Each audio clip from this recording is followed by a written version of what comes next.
Hello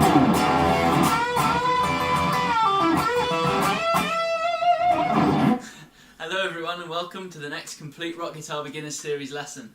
Today we're going to be learning the pentatonic scale, the minor pentatonic scale. This is a brilliant scale to learn. We're going to be using the stuff that we learnt about the major scale in the last lesson to make learning this really easy. Now it's really common in rock, all the stuff that I just played at the beginning and pretty much everything that we've learnt so far in the Complete Rock Guitar Beginners series that hasn't been based on the major scale is based on the minor pentatonic scale. So it's a great one to learn. If you learn it, you can write your own solos, write your own riffs and all that good stuff. So let's get started. So in the last lesson we learnt the major scale and we learnt it on one string and in one position. We're going to do the same thing with the pentatonic scale so you can understand it better. Now the major scale that we learnt in one position was like this.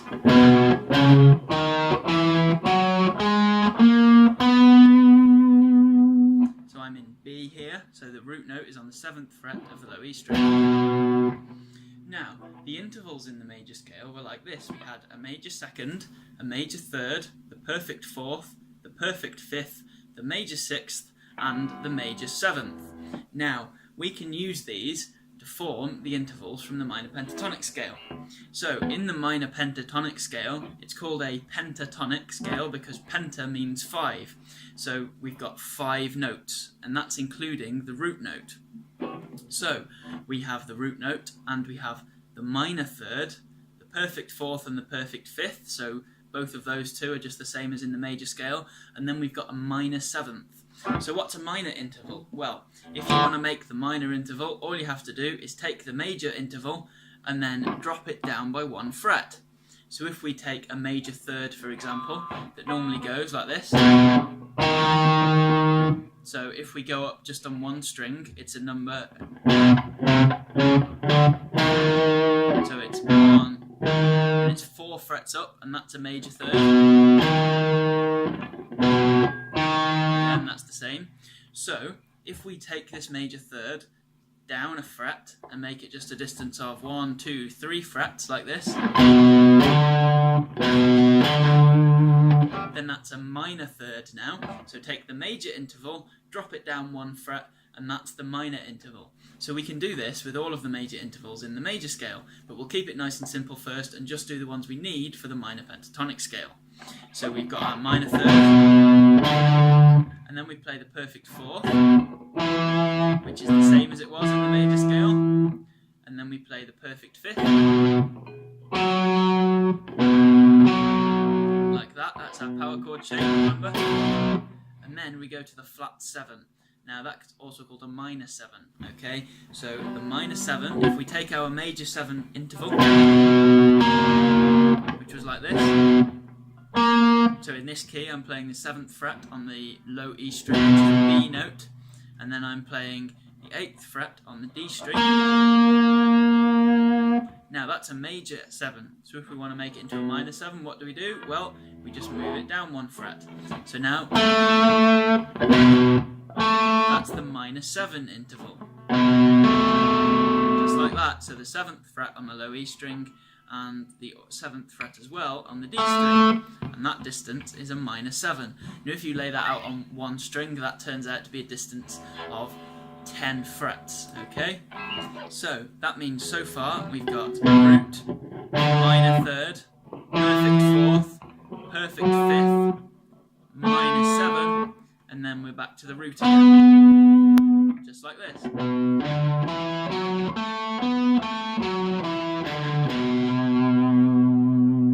So we can play this in different keys. So let's say we move it way down to G, down here. All that means is we shift the whole shape, so the root note, which is the first note that we play in this shape, is on the note G, which is on the 3rd fret of the low E string. So that's where it is. So we can go. And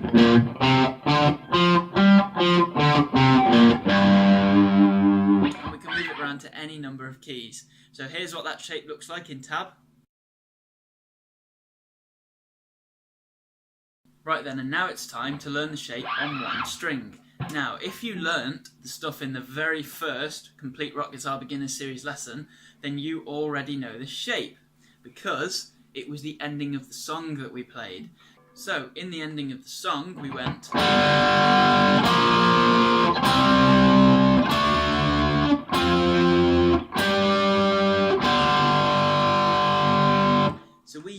our one-finger power chord shape,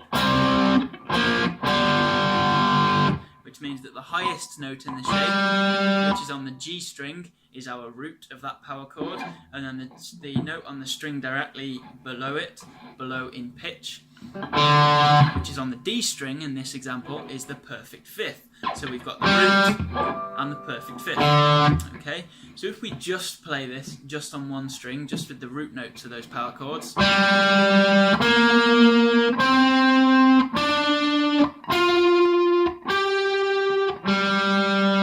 all of those notes are the notes in the minor pentatonic scale on one string. So we'll do that again for you. We've got the root note, and then 3 frets up, we've got the minor third,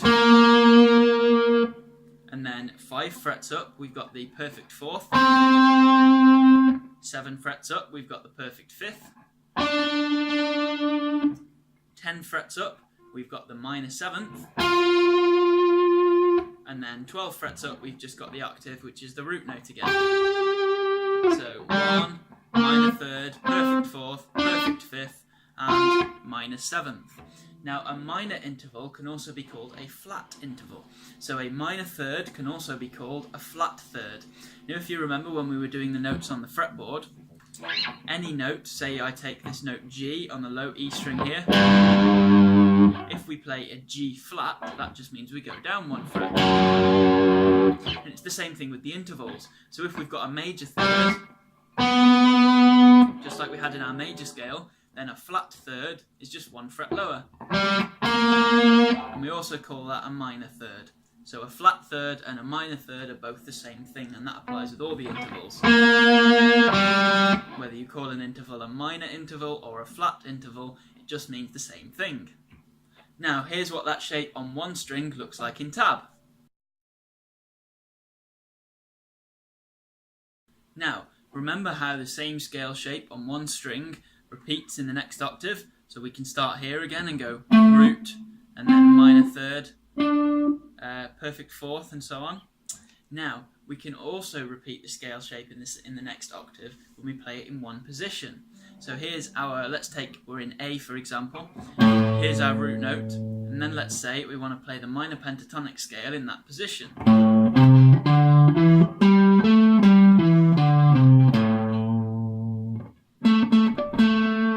So that note there is also another root note, it's just an octave higher, so that's the note A. Now this means that we can also play the same shape starting from here to play in the next octave. So let's try that, let's see if that works. Ooh. Hang on a minute, that didn't work, did it? Let's do it again, see if you can hear the difference. That's all okay, and then... Oh no, hang on a minute, that's 1 fret too low, it should be.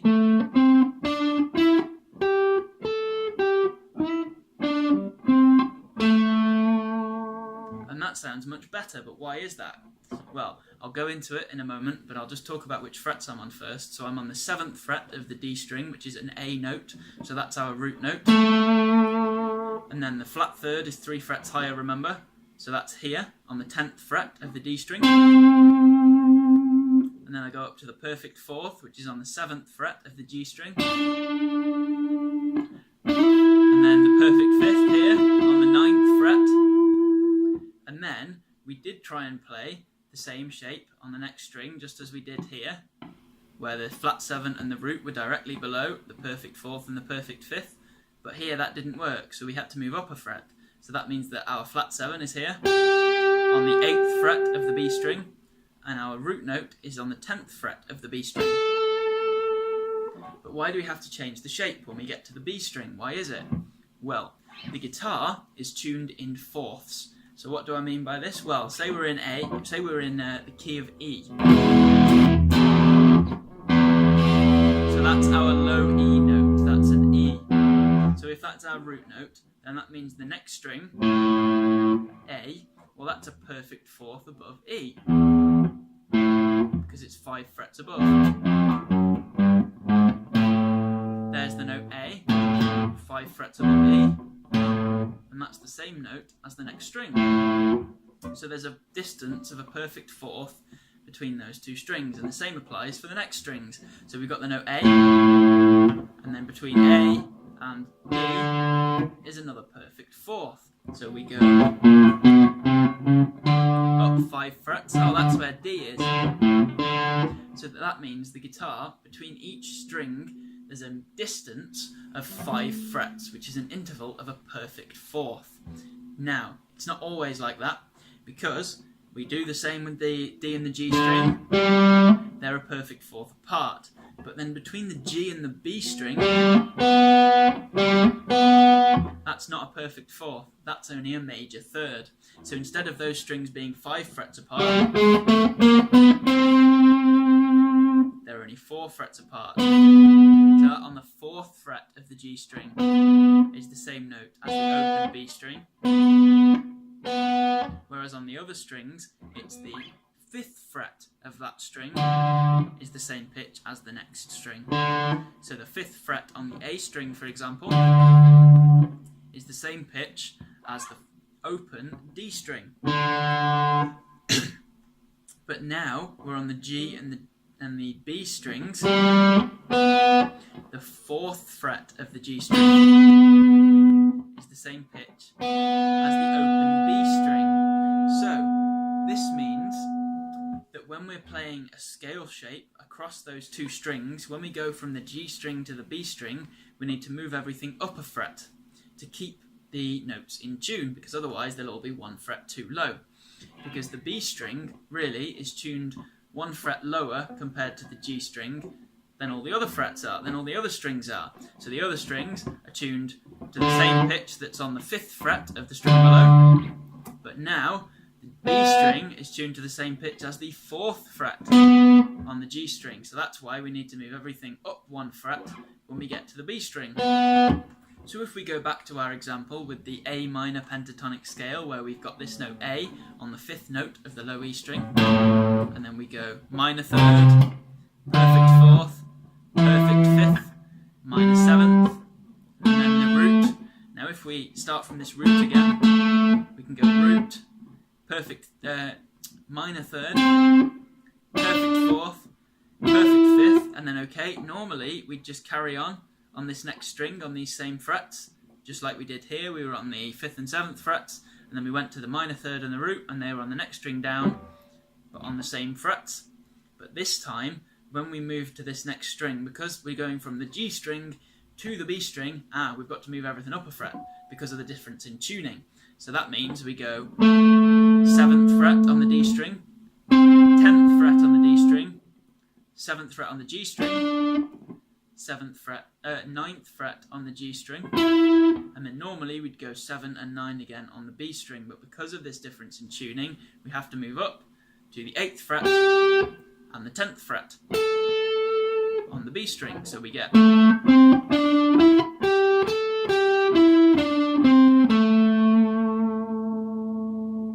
Now, remember how we can play the same note in different positions on the guitar? So for instance, we can play the A note on the 5th fret of the low E string.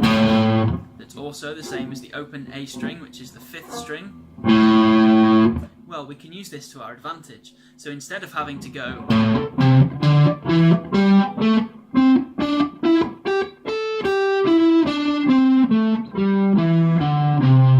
and having to move all the way up and down, we can play this in one position. So we can go, so that's the first octave that we've played, and then we go to the minor 3rd again. But instead of having to go up here, that note on the 10th fret of the D string is the same as the note on the 5th fret of the G string. So we can go, so that's a minor 3rd again. Same interval, we're just playing it differently. Instead of going from the 7th fret to the 10th fret on the same string, we're just going from the 7th fret to the 5th fret on the next string up. So, and then from here, our perfect 4th is there, 2 frets higher on the 7th fret of the G string.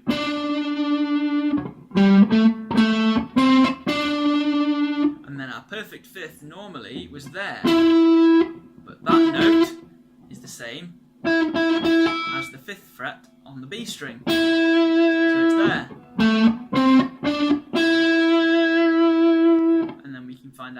flat 7th there, just like it was before.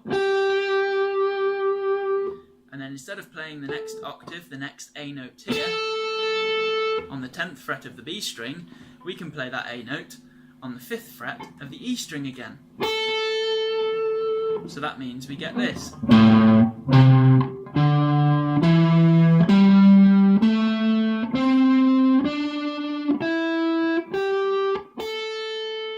And then our minor third is also there. Because remember, that's 1, 2, 3 frets up.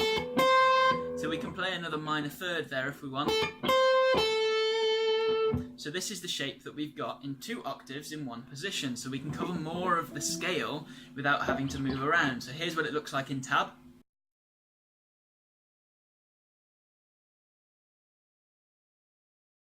Now, when most people learn this scale, they just learn the shape in 2 minutes and then they don't know anything about it, they don't know why the notes are where they are, they don't know what the notes are called or anything like that. But you now know exactly why this shape is shaped like it is, and now, using that, you can write better music with it. So let's go ahead and create some cool music, shall we? Right then, so now we've learnt the minor pentatonic scale in 1 position, and we've learnt the 2 octave shape.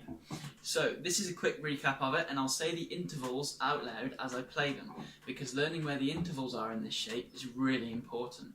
So we'll play it in B this time. Let's say we play it in B, so we put our root note on the B note here, on the 7th fret of the low E string, and then we play the scale. So we go root, flat 7, perfect 4th, perfect 5th, minor 7, and then the root note. And then we do the same thing, so flat 3rd again, which can also be called a minor 3rd, perfect 4th, perfect 5th, flat 7, and then the root note here, and then there's also a minor 3rd there if we want to, and then we can play it back down.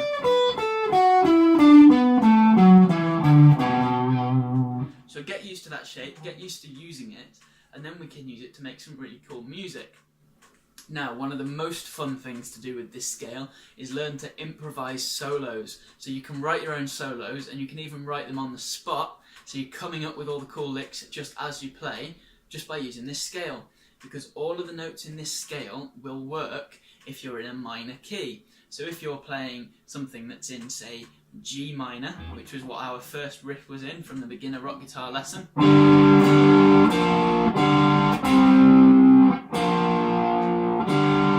that was in the key of G minor because G was our root note, and we're using notes from the minor pentatonic scale, or the minor scale, which is the minor pentatonic scale with a few more notes. We'll discuss that later. Then you can solo over it using this scale, and all of the notes will work. So let's say we're in A, for example, and we want to play a rock solo in A. Okay, so we've got our minor pentatonic notes.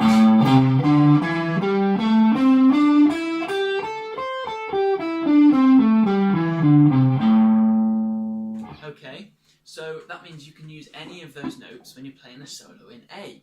So you could start off, say, here on the root that's on the D string on the 7th fret, and then you could play, say, the minor 3rd and the perfect 4th, so you could go, and then you could say, oh, well, I'm going to go up here now to the flat 7, and then you could go down from there to the perfect 5th, perfect 4th, flat 3rd, and then the root again. So we'll start that again. We could go root, flat 3rd, perfect 4th, and then go.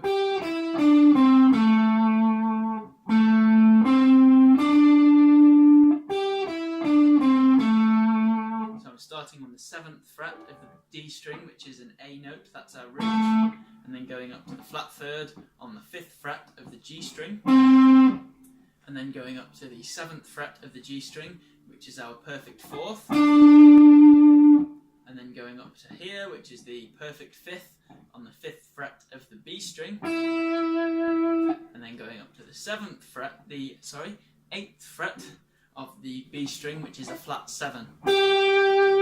So then we're going root, flat 3rd, perfect 4th, and then flat 7, perfect 5th, perfect 4th, minor 3rd, and back to the root. So that's just one idea of what you could do.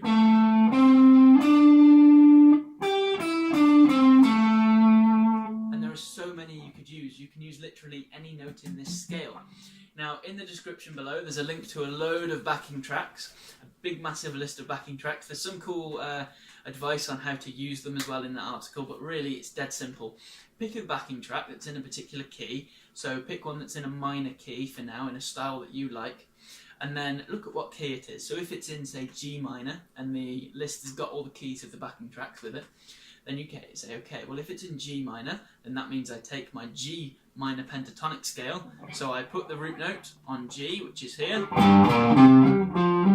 and then I can play all of the notes in that minor pentatonic scale, in the G minor pentatonic scale, over that track. So I could play any of those notes over the backing track, and it'd probably sound quite cool. Now, this isn't only great fun to do, it's also really useful for learning how to use the scale, because you'll learn what each of the notes sound like, and you'll learn how to use it. You'll improve your technique as you're doing it, and it's just great fun because you get to be creative, making up your own solos on the spot. I mean, what could be cooler than that? Now, when you're listening to other songs as well, when you're learning a new song, look for this shape in the song. So you might learn an Eric Clapton solo, for instance, and it might go... Well, there, all of those notes. So on the 5th fret of the D string, and then the 3rd fret of the G string, and then the 5th fret of the G string, and then we do a bend, and so on, different techniques and things. Most of the notes you might learn in that solo will be in this scale, so then you can see how it's used, and you might even want to take some of the licks and the little pieces of that solo and say, oh well, I'm going to steal that, I'm going to make it my own, because there are loads of really common licks that everybody uses in rock and blues music.